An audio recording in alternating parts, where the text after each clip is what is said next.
Welcome back to the Chrome Conservatory. Hopefully you enjoyed yesterday learning a little bit about butterflies, and we're going to do a little bit more of learning about butterflies again today. Now, if you remember, we're studying informational writing. And informational writing is when we read pieces and we write pieces that are factual, things that are true, and we call that nonfiction. And in writing, it's informational writing. And so today we're going to still dive into that informational writing and learn a little bit more about butterflies and continue adding to my writing from yesterday. Because one of the cool things that you can do is you can continue adding. Writing's never finished. You can always go back and add more, and that's what I want to do today. Let's go back and dive back into the book that we were reading yesterday, where we're diving in and doing some research all about butterflies. Let's go inside the book and read a little more. When the caterpillar is fully grown, it gets ready to turn into a butterfly. It hangs down on a silk thread from a leaf stem. Then it sheds its skin for the last time to form a pupa. Inside the pupa, the caterpillar changes into a butterfly. After about 3 weeks, the pupa splits open. The butterfly crawls out. Its new wings are damp and wrinkled. The butterfly climbs up the plant and shakes out its wings to dry them. Then it flies away.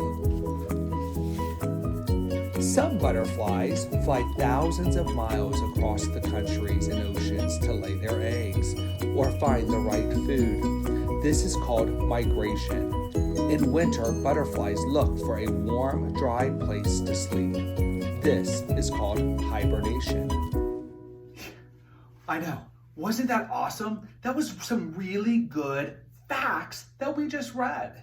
Now, I want to go back and I want to go and take a look at my writing from yesterday because I kind of want to go back and I want to add to it.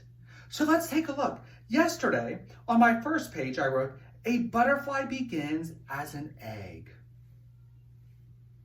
A caterpillar hatches from an egg."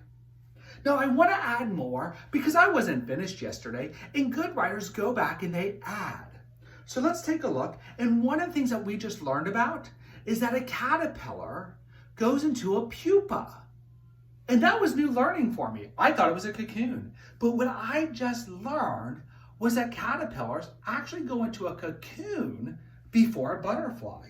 So I want to write that in my story. A caterpillar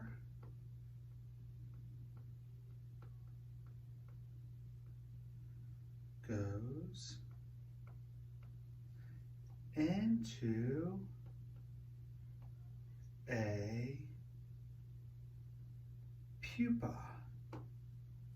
That was something pretty cool. Now I want to draw a picture because I have pictures on my other pages, and I think it would be really cool to add that picture. So here I'm going to draw a kind of like a stem, and a stem is kind of like a small little branch, you could say. And here I'll draw some leaves off the stem, like this. But one of the things that happens that we know is that caterpillars go into a pupa, and I want to draw that. And that pupa is kind of like a gray color almost, kind of a gray brown, and it kind of hangs on with that silky thread and then goes down. And you know, I want to make sure my readers know what this is. So I want to actually write the word pupa and label it. So here I'm going to label pupa.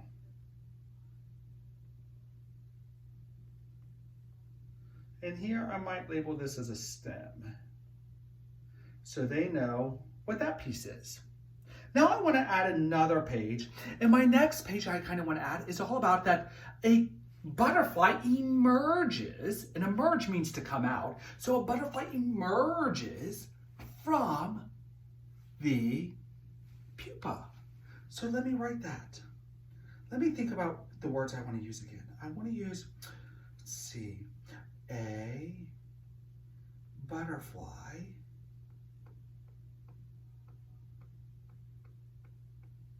emerges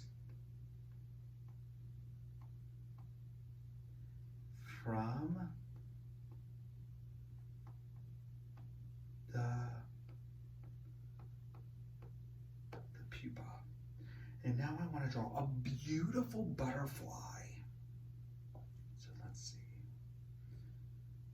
Here we go. And now let me make its wings. One thing I know.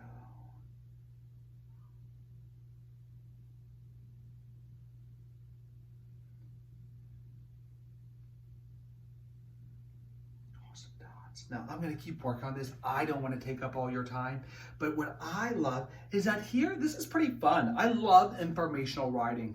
I love telling facts about things. And if you notice, if I go back and read my whole book, it's all about this caterpillar turning into a butterfly. So I didn't add anything else. It's all about the same topic, that same idea. And when we do informational writing, we keep it all about the same. So think back to yesterday what you were writing. You might want to expand on that and tell me more facts. Or you might even get an idea that, you know what, I want to start a new informational piece, and you can do that and tell me some new facts. I thank you so much for joining me here in the Crone Conservatory, where we're learning about informational writing and telling us facts. I want you to head off. I want you to go get your writer's notebook, go get a seesaw, go into Seesaw, begin writing a story, write about some facts that you know. Write an informational piece, kind of like I did here with caterpillars. I can't wait to read it. I know your teachers can't wait to read it. Thanks for joining me. You have a great day, and I'll see you later. Have a great one.